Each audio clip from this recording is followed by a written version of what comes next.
Come gather ye friends around your flickering campfires and listen to tales of daring, horror and high adventure from the worn pages of, well, I suppose, kind of history? There's no kind of about it, dear Uncle Bob. We're talking about real, actual events that most probably happened, perhaps. Pepper, there was a giant in the first part. Well, yes, but... Don't forget the dragon. That's not helping, Bilbo. Tell him, Tombo. There was a dragon, Bob. No, not the dragon, the history. The history dragon. Was it a history dragon? No, it was not. Pear Bear has once again tricked us into the back of his mystery van by offering us history treats. Shame on you, Peabody. Shame. But mystery always serves us so well here on The Silly History Boy Show. And Yngvar really may have been an actual person. He's mentioned in other, less fantastical historical accounts. Perhaps what we need is a decent plot convention to get you in the mood, Bob. No, we don't need that. Are you sure? I've just got back from the Fable stable. Those sources horses won't tend to themselves, you know. Ugh, no. A quick trip to the recitation plantation? It's where we grow our narrative. Certainly not. Ow! But I was up all night marinating fib ribs in the fiction kitchen. Right, that's it. I'm getting me birthday axe. Ah! Crikey, we best get to it. Yngvar's journey to the east has a long way to go. The year is 1030-something, listener. We rejoin our late-stage Viking crew heading east through what we would call today Russia? Somewhere on the river Volga, perhaps? Probably. We can't be absolutely certain. One thing we can say for certain is, go Dark Ages!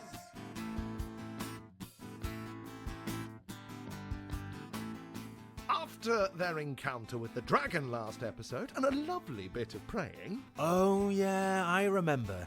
Yngvar is a Christian Viking. Yes, Bilbo, Christianity is all the rage in the 1030s. Ish. Whilst it wouldn't become the official religion of the Scandinavian countries until the 12th century, most kings are now Christians as they attempt to keep up their trade links. Christians only trade with Christians. It's all about money, isn't it? For shame. Nothing ever changes, Bob. And it's not just Christianity, you know. There are records of Viking explorers converting to Islam and Judaism on their travels around the world, so they could trade with local populations. What? Really? I bet that annoyed Odin and Thor and whatnot. Not really. Most Vikings just changed back to the Norse pantheon once they left wherever they were. Then why is Yngvar still a Christian? Probably because Odd Snorrison, who wrote down this saga, was a 12th century Benedictine monk, and very Christian indeed. Anyway, after their encounter with the dragon last episode, and a lovely bit of praying, Yngvar and his crew sailed their ships for many days along the river. Towns and large settlements appeared, and at last they saw a worthy town, grander than all they'd seen so far. The buildings were made from white marble, and as they approached, they saw many people and a busy and bustling harbour. Oh, look, Kettle! People! Are you sure they're people, Valdemar? Not giants or dragons? Well, I think so. What do you reckon, Yngvar? Definitely not dragons. Could be giants, though, depending on how far away they are. Stop being so silly. They're obviously not giants or dragons. Sorry, boss. Wait a minute. There's ladies. Ladies! Oh, no. I ain't washed my teeth or brushed my face or out. Pretty. Ah, that one's waving at us. What do we do? What do we do? We don't do anything. I will meet with this lady and discover what she's after. The power of our Lord, Jesus Christ, will protect me from her feminine wiles. No, boss. It's too dangerous. I will meet her and her wiles. You wouldn't stand a chance, Kettle. Let me meet a boss. Should her feminine wiles get the best of me, know that it was a sacrifice that I was all too willing to make. Pretty. All of you shut up. Sorry, boss. Are you just going to stand there staring, or are you coming ashore? Pretty. Thanks. I'm going ashore. You lot, stay here. I'm off to go and see the lay of the land. Yngvar steps off the ship and meets the beautiful lady who called out to them. I assume you're in charge of this vaguely threatening-looking collection of men and ships. Hello? Why are you here? Yngvar stares in silence. Oh, do you not speak our language? Let me see. I'll try Latin. Salve corices? Yngvar says nothing. Maybe German? Hallo, was machst du hier? Still, Yngvar remains silent. Perhaps Danish? Hello? Wo feier du hier? A raised eyebrow is all the sign Yngvar gives that anything has been said. Well, this is getting dull.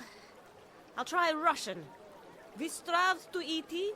Почему stoidzis? Ah, joke is on you. I understand every one of those languages. I just wanted to see how many you could speak. Oh, well, that's a perfectly normal thing to do when meeting someone for the first time. I know, right? I was being sarcastic.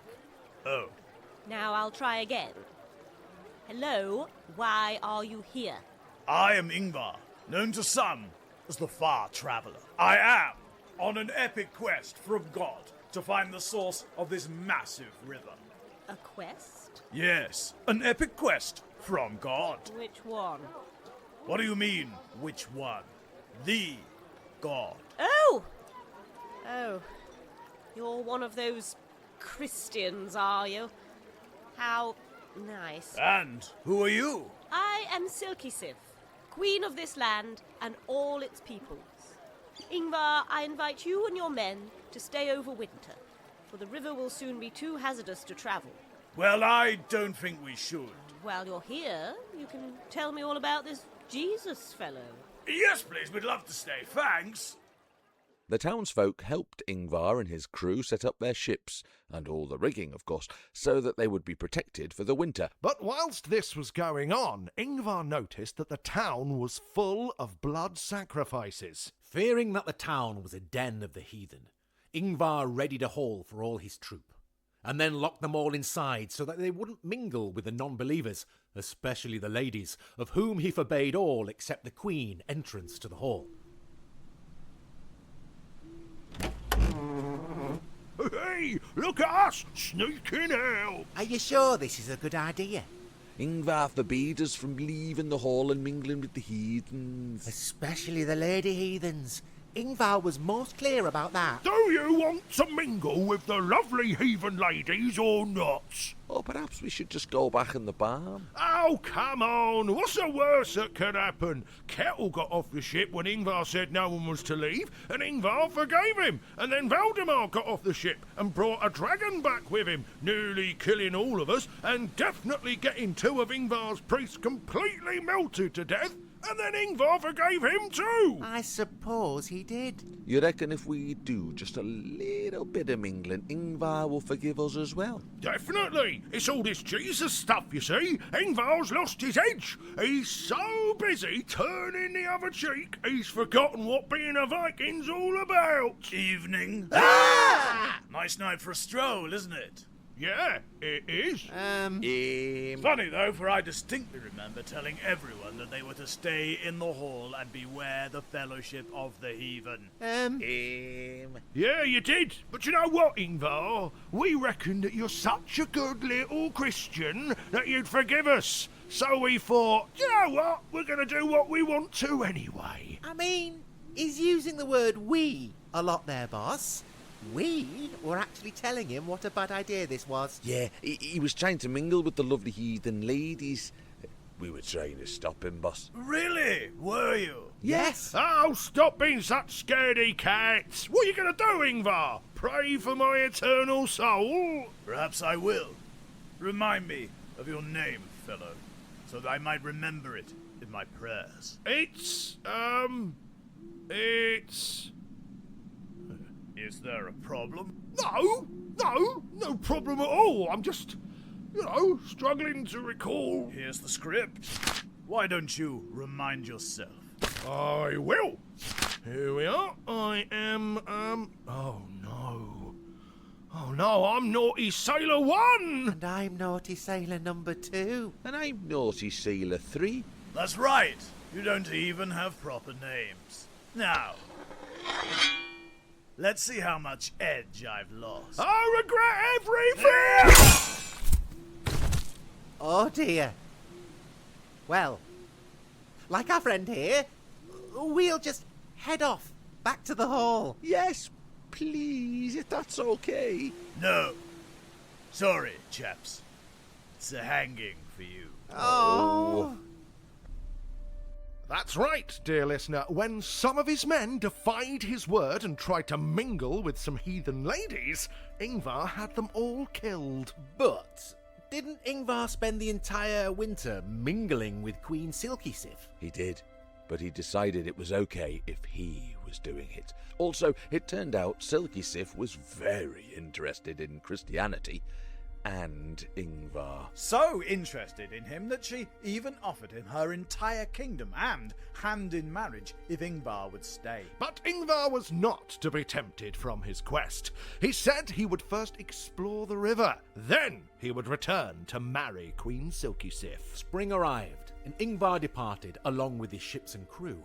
They had not journeyed far when they came to a great waterfall and a narrow gorge. With no way to sail through the gorge, or indeed up a waterfall, the Vikings were left with no choice but to carry their ships up the high cliffs, which took ages. Hang on. They carried their ships up a cliff. Yes. No, now you've lost me. Giants, cool. Dragons, bit Welsh. But carrying ships up a cliff? Now we really are talking rubbish. Actually, Bilbo, it's a real thing. It's called portage or portaging, and it's the practice of carrying your boat between two bodies of water or around an obstacle, like the waterfall in question here. Obviously, it's a lot easier if you're in a little boat, but it was known for crews to portage larger vessels. You can roll them on logs and whatnot. But carrying a Viking ship or ships up a cliff? Come on. The saga did say it took a long time. Oh, well, that's fine then. Eventually, Yngvar and his crew had their ships back on the river, and as that summer drew to a close, they encountered another kingdom. Boss, we got ships up ahead. Loads of them. Ah, they're funny looking. They're all round and covered in oars. As fast as a bird flies. Look, how they block our passage. We're outnumbered, boss. Hey, you there! On the weird ships that aren't round! Why are you on me river? Who are you, finely dressed sir, to ask such a question of me? I am King Yolf. My city is called Heliopolis, and these are its waters. And I am Yngvar, the far traveller. I have sworn to find the source of this river. Know you from whence it springs? I too. Winter in me kingdom, and I shall give you the knowledge you seek. No, we're all right, thanks. It was not a request, Yngvar the far traveller. Right, I see. Are we fighting, boss? They have us at a disadvantage, lads. We shall play nice for now, and pray the Lord guides us to safety. How can we refuse such hospitality? Please, lead the way. Wonderful. Yngvar and his troop were escorted to Heliopolis, and there were amazed as the citizens of that place hefted their ships out of the river, onto their shoulders, and into town so that they could be locked up. In the streets they saw many sacrifices, and Yngvar told his men to be devout and faithful. Yolf gave them a hall, and that winter Yngvar kept his men in such a way that no one was harmed by women's lures or other heathen nonsense. Sorry, dear listener, I had to include that line. It's a direct quote from the saga. It was not a relaxed winter, however, and Yngvar and his men went fully armed and armoured whenever they had to carry out any business in the town, and locked their hall in the meantime. Yngvar held many an audience with King Yolf, who told Yngvar that the river rose from a spring called Lindybelt, and that another river flowed from there to the Red Sea. Not the actual Red Sea, dear listener. It appears that this is an entirely different Red Sea that Odd Snorrison had made up for his story. Yolf also said that the river Yngvar was following carried a group of terrible pirates that hid their ships in reeds so that they looked like islands and surprised unwary travellers by shooting flames at them out of huge siphons. As the winter came to an end, King Yolf tried to make Yngvar join him in a fight against his brother Yolf. But the people of Heliopolis rose in rebellion, saying that Yngvar was being held unfairly, and Yolf was forced to let Yngvar go. Even so, Yngvar swore that he would help Yolf against his brother upon his return to Heliopolis. But first, his quest must be concluded. And so it was that Yngvar and all his men and ships once more set sail east along the river, until... Looks like another waterfall, boss. Yes, thank you, Kettle. I do have eyes. Audio format, boss. Crikey! That is a big one! Don't think we'll be carrying the ships up there! What are we going to do, Yngvar? It's just a massive cliff for as far as the eye can see. Is this as far as we go? Of course not. We're going to sail along the cliff until we find a gap in it.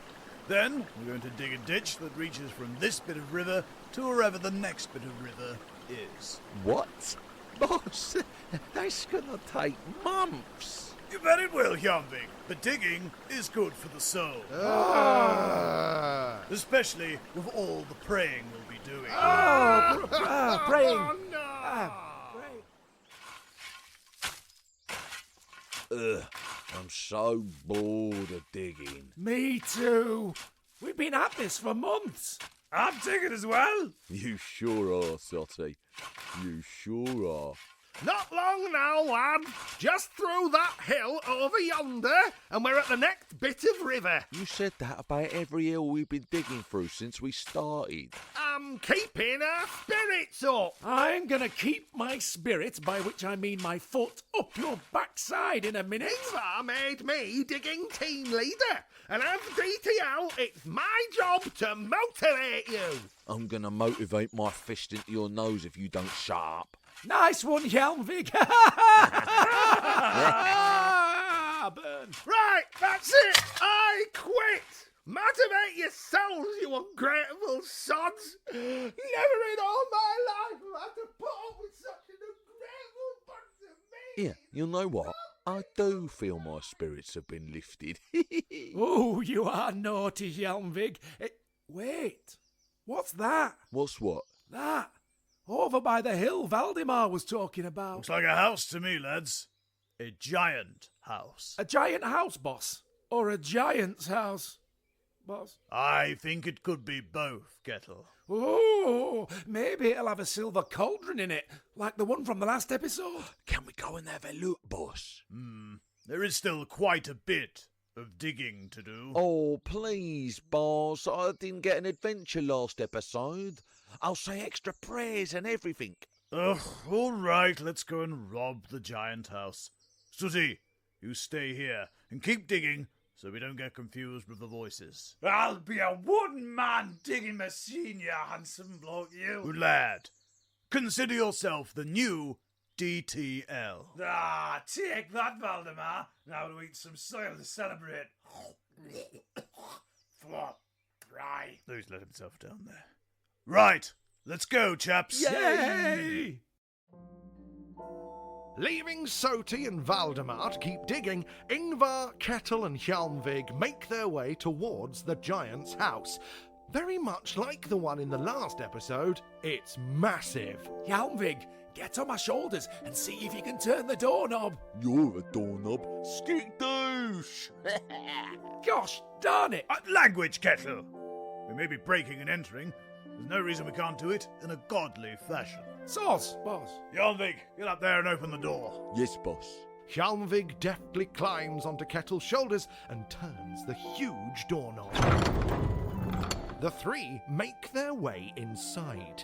What's all this? Massive envelope. Looks like whoever lives here hasn't been here for a while. This is rather a lot of mail that's not been picked up. Well, that's promising. As they make their way into the house, the sailors find a large central chamber, and in the middle of that chamber some large rocks and a pillar that goes all the way to the roof. Do you reckon that pillar's structural, boss? It seems a bit of a precarious design choice, if you ask me. Well, maybe it's a giant thing, Yngvar. For I am not really that read up on giants and their culture. My reading tastes lie in a different direction. What direction's that then, boss? The Bible, Kettle, and the words of our Lord, Jesus Christ. Oh, yeah. Cool. Right. Now, search around for stuff to nick, lads. Fill your pockets. Oh, yay! As our late-stage Viking heroes set to do a spot of burgling, there comes a sound from without the house. Unavailable, Cheryl. I've had a traumatic experience, and I'm taking some time for myself.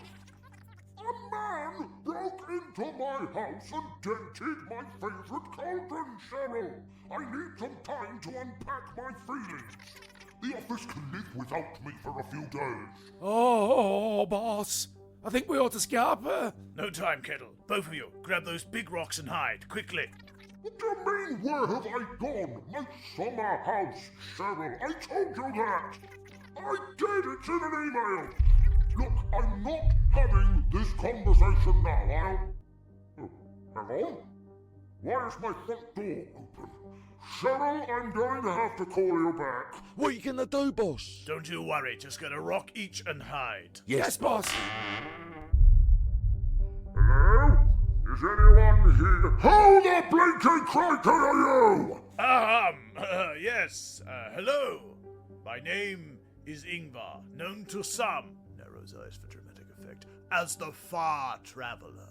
Why are you in my house, Yngvar the Far-Traveler? I apologize, though I will say to you that the door was unlocked. It's 10:30 something. Locks are mind-bogglingly expensive. Don't you poverty-shame me.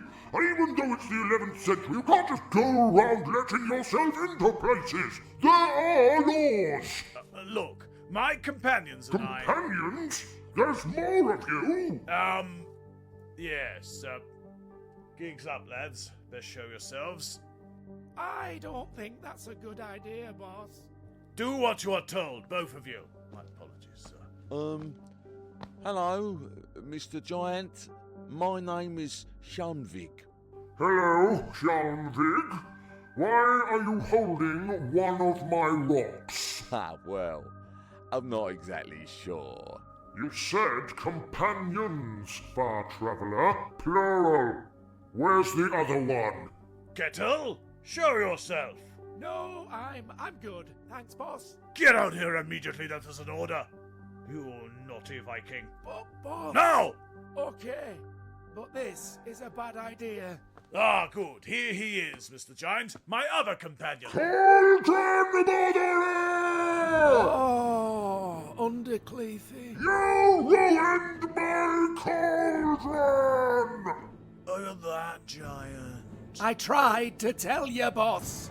The giant flies into a murderous rage and grabs a huge log that had been serving as a sofa. I'm going to club you so hard! Yngvar, take your rock and go left. Kettle, you go right. Yes, boss.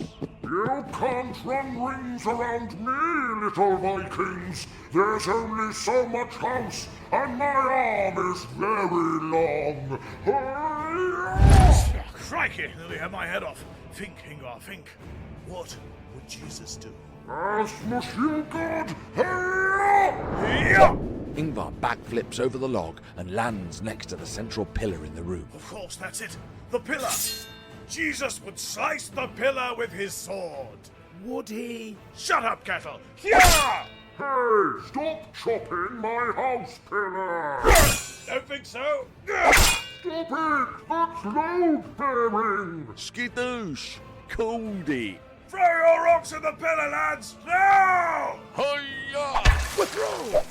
Kettle and Yngvar's rocks smash into the pillar, and, already weakened by Yngvar's sword chops, a dreadful rumbling begins. Now, gentlemen, leggings! Run away! my house! You've broken my house and my heart! I'm going to grind your bones to make my bread! I'm going to... Ah, you try grinding bones with no hamstring, you giant bogan. Chase you, little boy! Yngvar, having sliced the giant across the back of his legs with his sword, dashes out of the house as it finally gives up the ghost and collapses.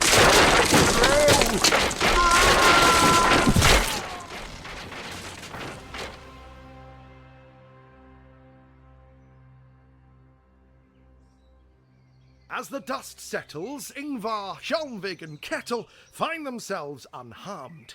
The giant has not been so fortunate.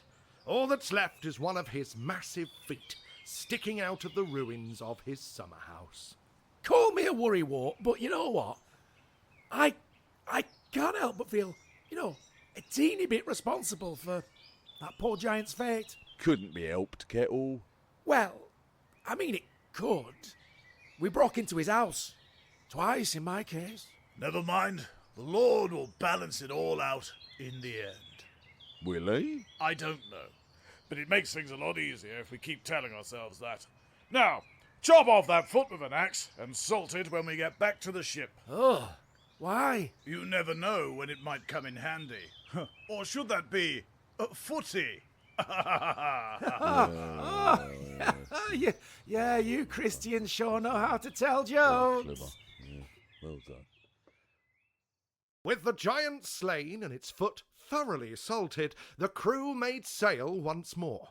They journeyed until the river split, and there it appeared that 5 islands started moving towards them. Remembering the warning given to him by King Yulf, Yngvar knew they were about to be attacked and ordered the men to raise their shields. Archers ready! Loose! Take that, you heathen pirates! Oh, you'll pay for that! Lads, fetch the flame cannon! Yar! No, ye be for it! Flame cannons? In the 11th century? That can't be right. What the saga says, Hjalmvig, and don't worry, I have a plan. Taste our heathen fire!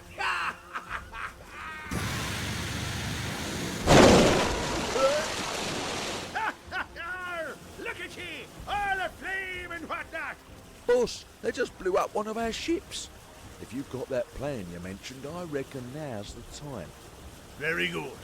Hjalmvig, bring me my bow and a single arrow. Here you go. Bless this thy arrow, O Lord, that it might smite the heathen with its pointy face and get stuck upon their unbelieving hides. This we pray for the Virgin Mary, all the saints, and the little children. Boss, is that your plan? Praying? No, Hjalmvig. My plan is this. What's a single arrow gonna do? Ye be whittling into the wind, ye silly Christian!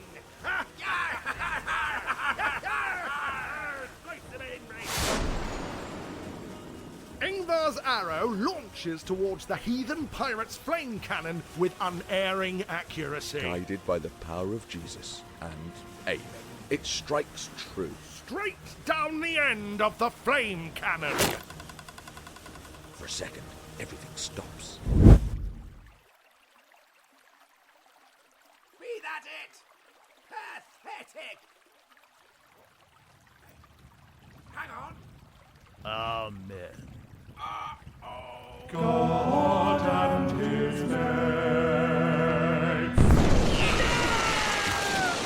With a mighty boom, the flame cannon and the boat carrying it explodes. Fiery debris rains down, and soon all the pirate island vessels are burning. Yngvar has beaten them with one arrow and one prayer.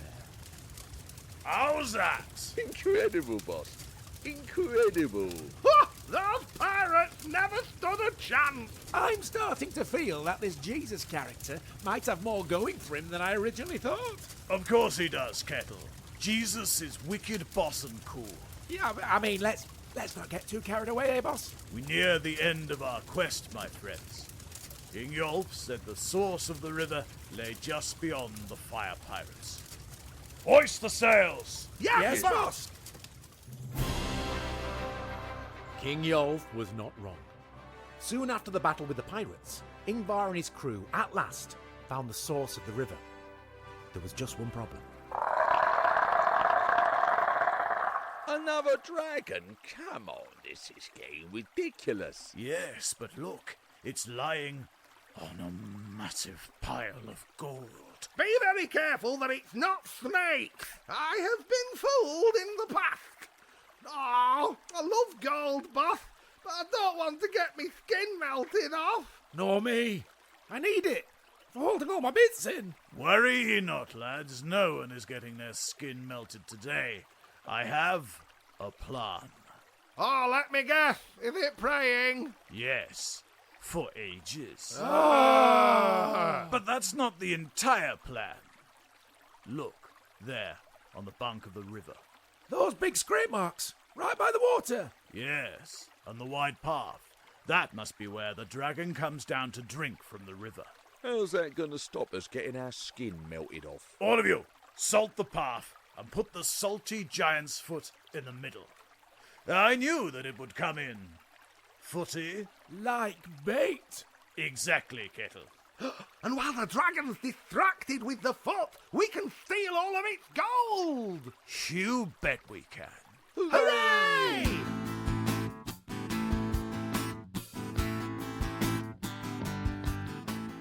And so it was that the salty foot of the justifiably angry giant from earlier was placed as bait in the middle of the dragon's path to the river.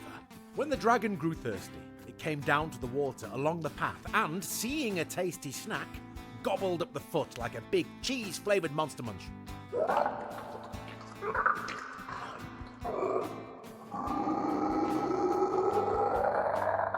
Yngvar and his crew hid in some reeds and, with the dragon distracted, sneaked to the gold pile and helped themselves. Yngvar's plan was super clever, because the giant's foot was so salty that every time the dragon got halfway back to its lair, it realised it was still thirsty and returned to the river to drink. And thus our heroes had time to steal loads of gold, which was actually half melted by the dragon, as if it had been melted in a forge, so that they had to chop bits of it away with axes. It was a great deal of money they got here, the saga says. At last, pockets and bags stuffed to the brim, Yngvar and his crew returned to their ships. Yngvar warned his men to ignore the dragon, but some unnamed characters didn't listen to him and looked at the beast, which was circling furiously on its now much reduced pile of gold. They said the dragon lifted its tail and sounded like a man whistling. Then they fell down dead. What? They just died? For no reason? Yup, page 26 of the saga. Look, here, it's right here. Turning. Oh, well, look at that. Dragons, eh? Dangerous creatures. After this event, Yngvar and his men sailed a safe distance away and explored the new land that they'd discovered at the end of the river.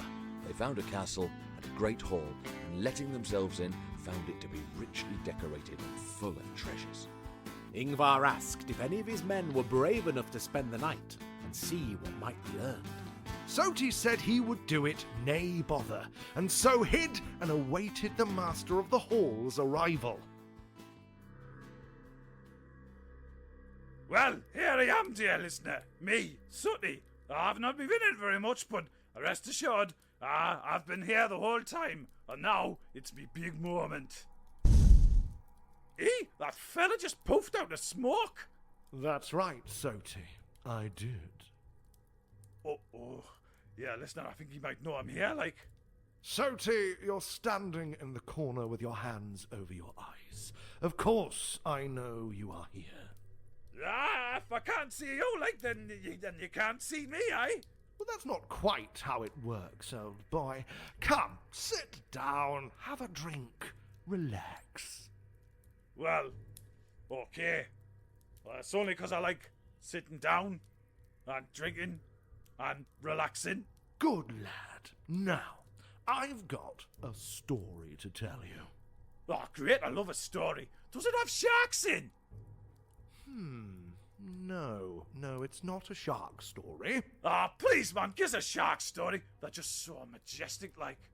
Oh, fine. I suppose the story can be adapted. Mega. There was once a man. A shark.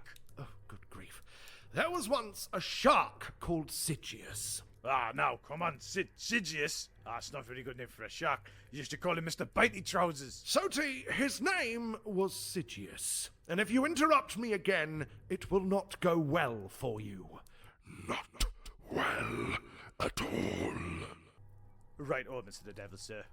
There was once a man called Sigius, who was strong and mighty. He had 3 daughters and much gold that he showered upon them. When he died, he was buried where that dragon you met earlier was. The eldest sister was very resentful of all the gold and jewels their father had given to her younger sisters, and so she tried to feed them to the dragon. That wasn't very nice. No, it wasn't. And it didn't go very well because the dragon ate her first. Then it ate the other 2. The end. Is that it? Yes. Begging your pardon, Mr. the Devil, sir, but that was a bit of a rubbish story. I didn't write the saga, Soti. That's just what it says I say to you. Kind of. I mean, I've abbreviated it because the translation doesn't really make much sense. I mean, just listen. The king was Sigius. He was buried where the dragon was. This place was named Sigium in his honor. I mean, that kind of makes sense, that bit. But then also, his daughters haunt these halls and consort with devils, that's me, hello, and might be dragons. Seriously, dear listener, read the book. I'm not making this up. Oh, right. Now, the real reason I'm here is because I have a message for your Yngvar. Tell him that he will die on this journey, along with a large number of his host. Well, that's a bit of a bummer. Oh, it gets worse. You see, I cannot pass the message directly to Yngvar because he's too into this whole Jesus malarkey. Aye, he doesn't half bang on about him. Indeed. So you will have to tell him. If you can't talk to Yngvar, then how come you can talk to me? Because you, Soti, are unjust and unbelieving. Oh, yeah, just come out and see it. You're a damned soul, Soti, which means you will never leave this place. Yngvar has converted the rest of the crew to Jesusism, so they're all safe. What? Nothing. Forget that last part. Here's the banner of a long-lost Swedish king called Harald to really get the message home. He travelled this way a long time ago, and he and his retinue were swallowed by the Red Sea. But the Red Sea is miles away. Not the actual Red Sea, Soti. The one Odd Snorrison has made up for this saga. Now, give that banner to Yngvar when you relay my message. It will convince him that you speak the truth. How'd you figure that then? Again, Soti, that's what the saga says. Now, be a good boy and pass on the info. Okay, adieu. What a strange fellow. Soti, there you are. We heard horrid shrieking and wailing coming from the hall all night. I thought you'd entered a singing competition. Shut up, Yanvig, I've got a lovely voice. Aye, where's Yngvar? I've got a message for him. He stayed with the ship due to casting issues. Well, I met the devil, and he said to tell Yngvar that he won't survive this journey, and neither will a large portion of the crew. And to convince him, here's the banner of a long-lost Swedish king called Harald. All right, yeah, pretty standard, that. No, it's a banner. No, I mean, giving a banner as proof of a story is pretty standard stuff. Is it? Of course not. I was being sarcastic, you pocket. Right, now I have delivered the message, and now we can... Oh... Stone the crows. He's died. Cripes! Morning, lads. Sorry I'm late. Good Lord and all his saints and the little children. Is that Sooty? What in all the realms has happened? He passed on a message from the devil for your boss, and then fell down dead in front of all the onlookers. Really? Well, we should probably do some praying in that case. Loads. Do you know what? Maybe we should. Hooray for Jeebus! Oh, poor Soti. He's in the story to tell historical readers that if you're not a Christian, the devil will get you. Morals like that were all the rage 1,000 years ago. Yes, remember? Odd Snorrison was a Benedictine monk, so he's definitely operating from a pro-Christian point of view. With the banner of the ancient Swedish king in hand and the message delivered, Yngvar decided the journey was at an end. Before they set off for home, though, Yngvar named the great waterfall at the end of the river Belscotti, which perhaps means Sotti's Bellows, but no one's sure. And so Yngvar and his crew turned their ships around and began the long journey home, leaving the haunted hall far behind. Past the place where they fought the fire giants. Past the place where the dragon rests upon a pile of gold. Past the unfortunate giant's ruined house. What an adventure this has been. Truly a saga of epic proportions. Oh, it's not over yet, Tombo! What? But this episode is already quite long. True, but Yngvar promised to help King Yolf against his brother, and Yngvar is a man of his word. Yes, and also when Yngvar and his crew reached the town of Heliopolis, once more King Yolf basically forced them to join the fight. There he is, Yngvar! Me twice and thrice accursed little brother, Beowulf! Beowulf? Isn't that just your name with a B tacked onto it? Sounds a bit made up. Aye, me parents weren't hugely creative when it came to naming us. Me brother's also known by the name Solmond, but it'll get very confusing if we add another name to the mix. Agreed. Are you sure this plan of yours is gonna work? Look, Yolf, if you're going to force me and my crew to take part in your little civil war, and then ask me to plan said civil war for you, the least you could do is have a little bit of faith in the plan that I have come up with. Alright, no need to get snarky. Did your people bring the big wooden wheels? The ones you said should be covered in spikes? Yes. And did your people also make the caltrops? The little spiky things that you throw on the floor, and when people stand on them, it's worse than standing on Lego in bare feet? Yes. Good. Jarvik, Yes, boss. on my signal, push the big spiky wooden wheel things toward the enemy. Yes, boss. Oh, look, here comes me brother now.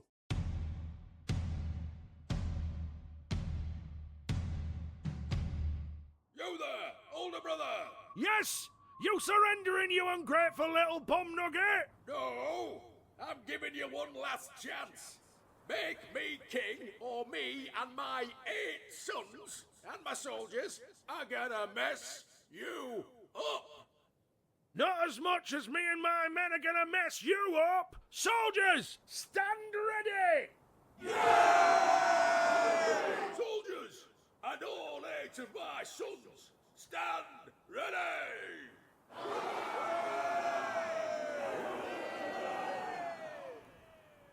Guess he's really leaning into this whole 8 sons thing, isn't he?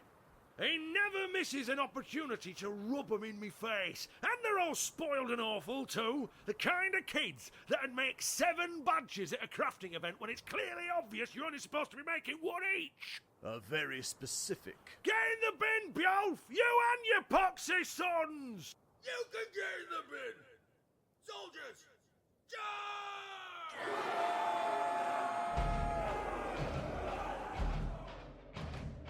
No, Jarvik! Release the spiky death wheels! What you are? Hi-ya! Wooden wheels of spiky death are launched down the hill towards the surging tide of Bjolf's soldiers.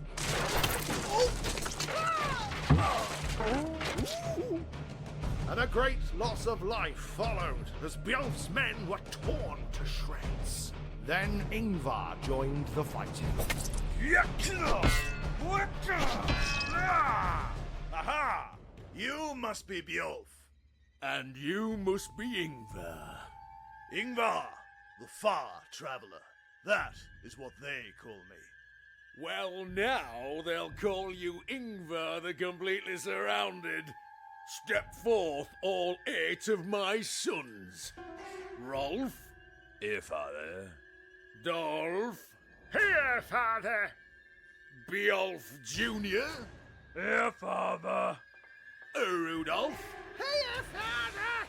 Nice to see you, Rudy. Ralph. It's pronounced Rafe. Oh, get over yourself, Ralph. Randolph. Here, Father. Alf. Here, Father! And last, but by no means least, Ulf. Here, Daddy. By the good Lord, that is a lot of sons. And all right, boys, get him. Wait! Give me just one moment, please. Very well. Since you asked quite politely, you may have one moment. Use it wisely, Yngvar. It will be your last. You have my thanks, sir. Now, our Father who art in heaven. Completely surrounded by the 8 warrior sons of Bjolf, Yngvar kneels and prays to his Christian God. Praying? Ah! Call yourself a Viking? My sons are gonna have you with gravlax. Unperturbed by Bjolf's mockery, Yngvar finishes his prayer, then stands and draws his sword. Amen. Now, let us begin. 8 warrior sons surge forward, their swords, spears, and axes glinting in the sunlight. The first, I think that one was Dolph, thrusts his spear at Yngvar's flank. Yngvar catches the blow with the flat of his blade and steps through. His sword flashes out, and Dolph is suddenly about a foot shorter than he was. There's no time to savour the perfection of the strike, though, because Randolph and Rudolph rush forward, axes chopping. I think not. 2 slices, and Bjolf is down to 5 sons left. Ulf, Alf, and Ralph attempt to skewer Yngvar on their spears.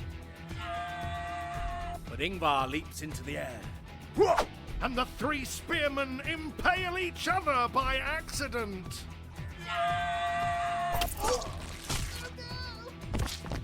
2 sons left.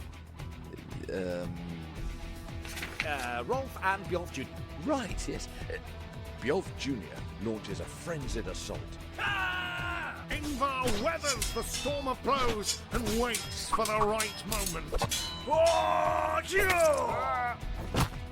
And now only Rolf remains.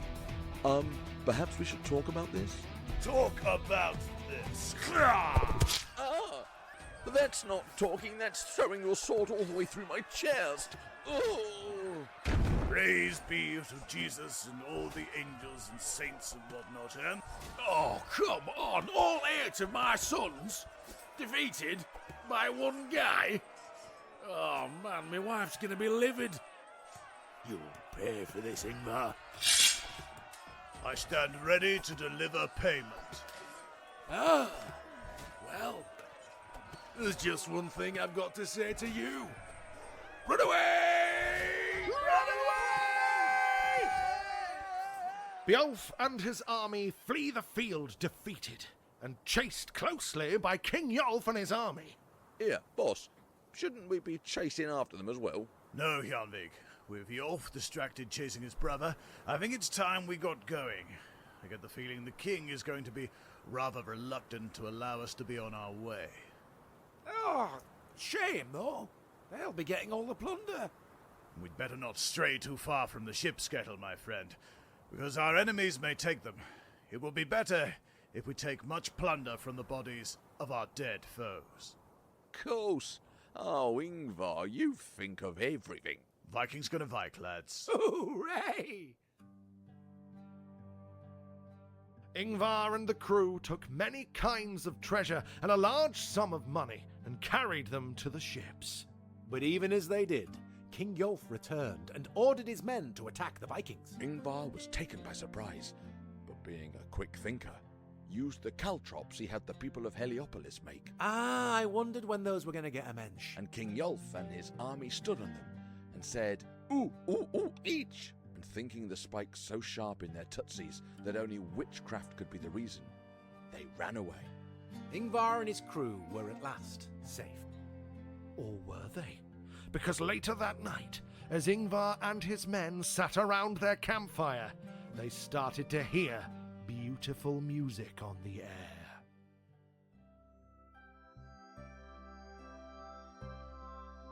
The music was being played by a group of lovely ladies. Lovely heathen ladies.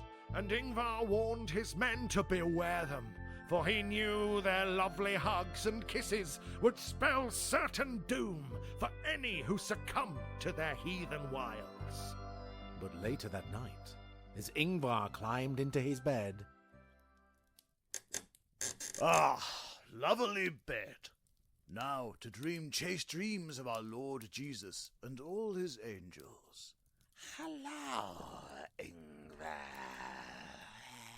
Who the heck are you and why are you in my bed? I am the loveliest of the lovely heathen ladies, and I'm here to give you some lovely hugs and kisses.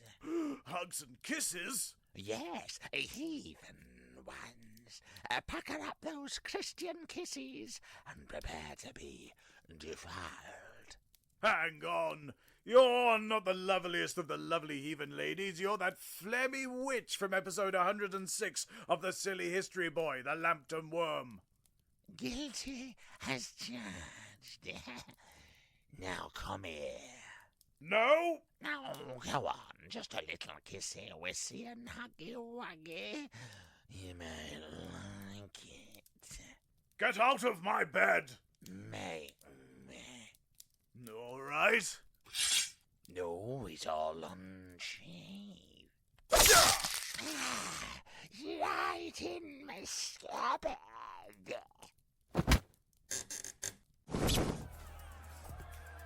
Yngvar emerges into a scene of sensual carnage. Lovely heathen ladies are chasing his crew all over the place. It is the deadliest game of kiss chase that ever took place. Men, resist the heathen charms. I can't, Mouth! They're just too pretty! Oh, go on then! Just one little kiss! Oh, oh no! I've died! Valdemar, no! Perhaps I can kiss my way to freedom. Come here, sweetheart. Why don't you have a sit on my knee? Oh, no. Still worth it. Oh no! They got Yelving! At least he died smiling. What do we do, boss? Pray, Kettle! Pray like you've never prayed before! Oh, our Lord baby Jesus in heaven, give us the strength to resist these lovely heathen ladies and their lovely heathen good grief. Ah! Take that, you comely heathen naughty woman, you! Lead us not into temptation, even though I'd really like a lovely hug. Back, she-devil, back!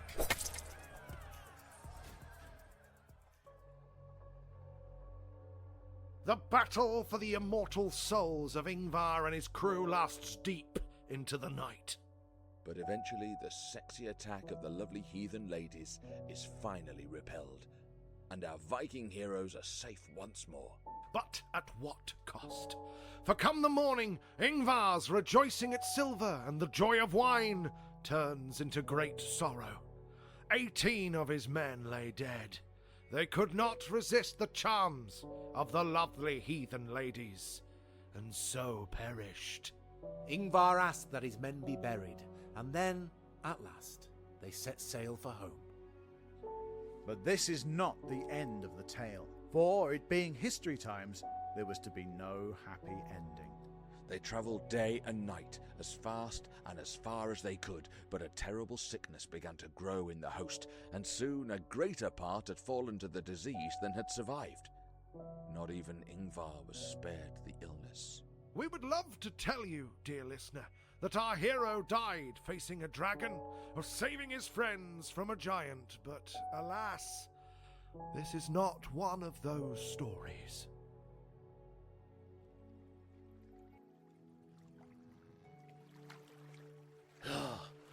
Kettle! Kettle, my friend, are you there? I'm here, boss. Oh, don't talk. Save your strength to beat this terrible plague. Alas, I fear this illness is an enemy I cannot defeat. I have taken sick, and I see now that it shall lead me to death. Oh, Yngvar, don't say that. You'll be up and praying in no time. No, Kettle. This disease has come to take me to heaven, where I shall be with God and his mates for all eternity. All right, come on, Kettle, just give him one. Well, that's a silver lining, I suppose. Give a third of my stuff to the church, and a third to the poor, and a third to my son, Svein. Also, tell Queen Silky Sif that I say hi. Who? Queen Silky Sif. Met her at the beginning of the episode, remember? She said she would marry me and make me king. Oh, yeah, I remember. You talked about Jesus with her all winter. Yes, it was awesome. Sorry I forgot, boss. In terms of this story, that was like 4 years ago. You'll have to guide the crew home now, Kettle. There's not many left, boss. Worry not. When I pass, so too will this illness. Live well, my old friend, and we will meet in joy on the day of the resurrection. Right, yeah. Everyone loves a resurrection. And now, I can see them all in the light. God and his mates. Oh, and there's Jesus. Oh, he's just so wicked boss and cool. Ah.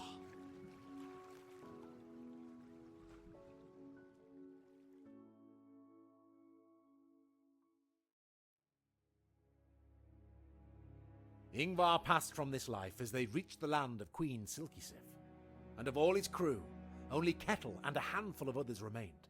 Queen Silky Sif declared that Yngvar would be buried in her land, and ordered Kettle to return home to Sweden and send priests of the Christian faith so that she and her people may learn of it. For, as it had been Yngvar's faith, so too now would it be hers. She also decreed that when the priests had christened her people, their first church would be built where Yngvar was buried, and thus bring him eternal rest. And when Yngvar died, it was the year 1041. Yngvar was 35 years old. The end. Hang on. What, that's it? Yngvar dies of plague? Yes, dear Uncle Bob, I told you it was a gritty and realistic tale. With dragons. And giants.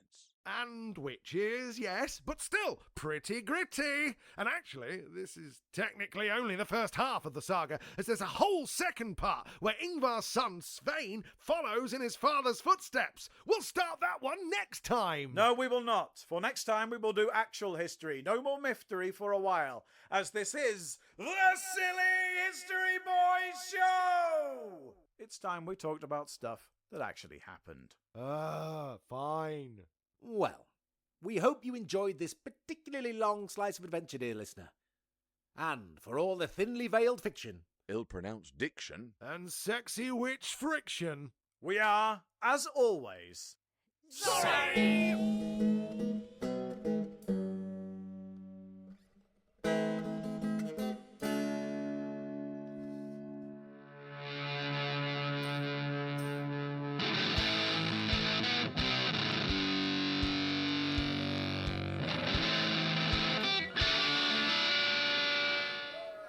Yngvar the Far-ther Traveller, or episode 121 of the Silly History Boys show, was written and produced by the Silly History Boys. The parts of Kettle, Naughty Sailor 2, Heathen Pirate, and King Bjolf snuck off the ship and had all their hands and feet cut off by Will Uncle Bilbo Tristram. The parts of Hjalmvig, Naughty Sailor 3, Rolf, Rudolph, Alf, and the Flemmy Witch from previous episodes succumbed to the enticing wiles of the lovely heathens alongside Tom, Tombo Fermor, the parts of Valdemar, Naughty Sailor 1, King Yolf, the justifiably angry giant from last time, Heathen Pirate 2, the Devil, Dolph, Ulf, and Ralph got on the wrong side of a Nordic dragon and had all their skin melted off whilst being performed by Stu, the Pear Bear Perry. That's me. Hello, everyone.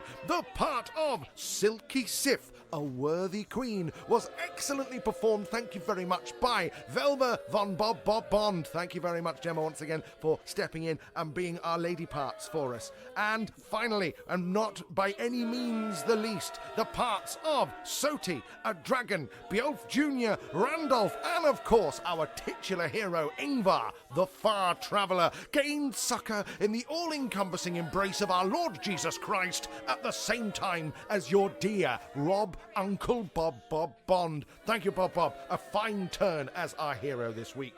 Thanks to Scott Buckley for his wonderful music as always. Thanks to Zapsplat for all the zips, zaps, boings and other music that we use this week. Thank you to Lord Fastfingers for the intro music as always. And thank you to you, listener, for listening to the show. We're hoping you're enjoying the new way we're doing it of once a month. Means you get longer episodes, and we get to not be horribly stressed the whole time. Though, do you know what? I was still horribly stressed the whole time anyway, because it's just very stressful trying to get these shows out on time, especially when we're basically doing it for free. If you think we're doing it too for free, you can give us some money on our Ko-fi account. That'd be very nice. Buy us a coffee on Ko-fi. That would be most appreciated. Or just stuff cash into an envelope, write the Silly History Boys on it, and jam it into a post box and hope that it gets to us. Don't do that. You'll lose your money and we won't get it, and that would be pointless, wouldn't it? Not that it's all about the money, but money is nice because paying bills is nice. Now, I've gone on about this too long, starting to sound a little bit desperate. We'll be back next month with another episode, folks. We hope you've enjoyed this year so far. We're having a lovely time. We're off to do stuff to be Romans at Fort Nelson now, so I've got to get in the car and go. Bye!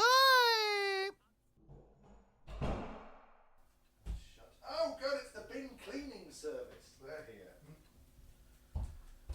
Got out of that little scam the moment I moved in. I was like, stop cleaning my bin. I'm not giving you any money for running a hose around the inside of my bin.